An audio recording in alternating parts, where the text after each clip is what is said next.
dawel a rhoi tro yn yr hael.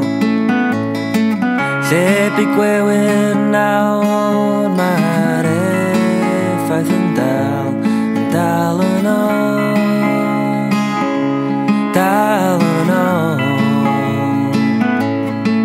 Bydd yr un sydd yn wag, mae'r un math o drefn. Bydd yr un sydd yn wag, mewn yr un math o drefn.